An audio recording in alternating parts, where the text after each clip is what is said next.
Good morning, and today we're going to be looking at how to practice our essay writing.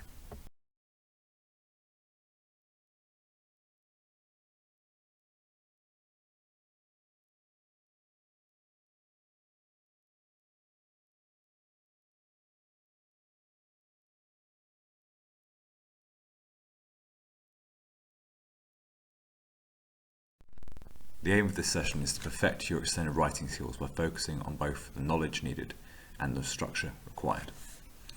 Don't waffle or give personal opinion unless it's required explicitly. Try and avoid telling a story. Or particularly I think, are not useful outside of subjects that require a personal opinion, like RE. Even if you're in those subjects, say it with conviction. Believe in yourself and don't be second guessing yourself. The main thing to remember is always to answer the question. It seems obvious, but to do so, you need to understand the command words and what it means for your response. You need to make sure you structure your writing carefully, using an interesting introduction, 4 or 5 paragraphs for a normal essay, and a careful conclusion as a minimum. Try and link your paragraphs to create a flow, which will ensure your response is better received by the marker. Finally, if you've got time, read the original questions you start each new paragraph. This will encourage you to stay on track and answer the question. To help this, always try and start or finish each paragraph with a topic or question relevant sentence.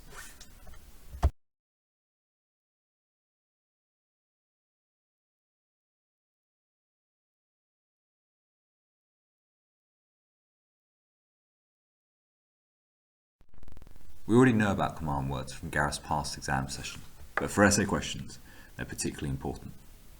To answer the question, you must first understand the question. And to understand the question, you must first understand the command words. It sounds like something out of Cobra Kai, but it is true nonetheless. For example, what's the difference between a describe and an explain question? If you don't know, you won't be able to answer it. You might have a really good answer, but if it isn't for the right question, you'll lose out. The amount of times I've seen really strong answers for different questions than what have been asked is really quite disappointing. You can search exam command words on the internet and find a definite list of them and their meanings. And think about and explain how you can fulfill each different command word and what different ideas, different answers each one is asking for.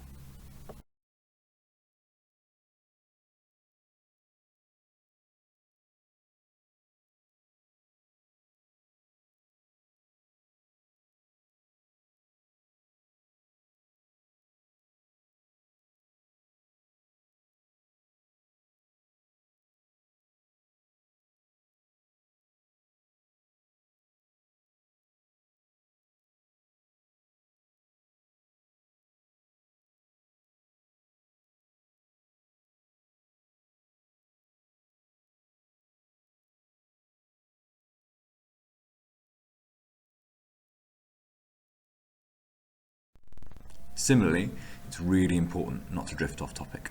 It's very easy and very costly to drift off topic. Often, people link their paragraphs to the previous paragraph, and that's a really good thing to do. You want to have your paragraphs flow and you want them to link. But if you link your paragraph to the previous paragraph without considering how the new paragraph links to the question, then you drift off. And we've got an example on the left-hand side. You have your question and your first paragraph really tightly relates to it, and your second paragraph relates to your first one, and it's starting to drift a little bit from the question. Your third relates to the second one, but not to the first, and not to the question. Your fourth relates to the third one, and by the time you get to your fifth point, you've really drifted far away from it, and you're no longer actually answering the question. It's really important we focus and make sure we are answering the question we've been asked. So, you must remain focused on the question, but how do you make sure to do it? Well, the most obvious and simple way of doing it is simply to plan your answer before you start. Along with a myriad of other benefits, planning allows you to easily ensure that every point you make directly answers the question. You set it out beforehand, you have this clear answer to the question, and you follow it all the way through. It makes it really, really simple. On top of that, so I would always recommend that we plan, on top of that, you can reread and you can even restate the question for each point that you can make. It can be as simple as reading the question again before you start a new paragraph, or you can add a sentence at the end of each paragraph to explicitly tie it to the question. Sometimes people don't like to do that, primarily because when they go to add it, they realise they've drifted away from the topic. But if we get in the habit of doing it, we catch ourselves, and it's far better to add that sentence and find a way of bringing your drifted point back than it is just to leave a point drifting and not related to the question. Decoding exam questions is similarly important. You need to differentiate between not only the command words of a question, but the subject-specific terms as well.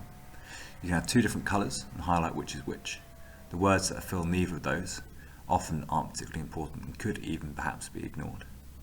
You need to be aware as well that there are sometimes key skills that you need to show or things you need to do that you aren't explicitly told before you start the question. So you should write those down. In English, for example, it's really important that we make certain connections to the context, or that we use specific subject terms. We aren't always told in those questions to do them. And if you don't do them, you lose a huge amount of marks. So it's really important you go into those questions knowing what you need to do, and even better, writing it down as soon as you get in so you don't forget. And then you can go through your question afterwards and tick off to make sure you've done everything you need to. It helps yourself in processing, and you know exactly what you need to do and what you're being asked of. Knowing that is half the battle. If you know it, it's far easier to do it. For lots of us, the hardest part of writing an essay isn't knowing what to do, isn't the command words, isn't planning it out, but rather just simply starting the writing. So having a bank of sentence starters is really important for us. In fact, you can create this bank of sentence starters yourself, and you'll find that you'll be able to apply loads of them to lots of different topics and make sure that you'll be able to start your essays confidently. You can make your own, you can ask your teachers, or you can even look online for loads of different sentence starters. Practice using these sentence starters whilst you're practicing, and perhaps with practice you'll learn to create your own starts to your essays without having to rely on sentence starters as well. They also are particularly useful because they help you focus on the question. You can have a sentence starter for each particular skill, for each particular command word, that makes sure immediately you're going down the right track, you're following the right ideas, and you're going to get maximum marks. Organisation is really important too. When you practice your writing, it can help you to separate your page into sections. You can use boxes or flowcharts or anything else, because we might visualise our ideas, might understand them better, or indeed plan them better if we have a way of laying them out that we can see them. There's no right or wrong way of doing it, but practice and experiment and you might find a way that works really well for you. You can link the sections visually if you want to, and you can enable yourself to see how your ideas flow and make sure that you have one piece of writing that all comes together instead of a host of different points.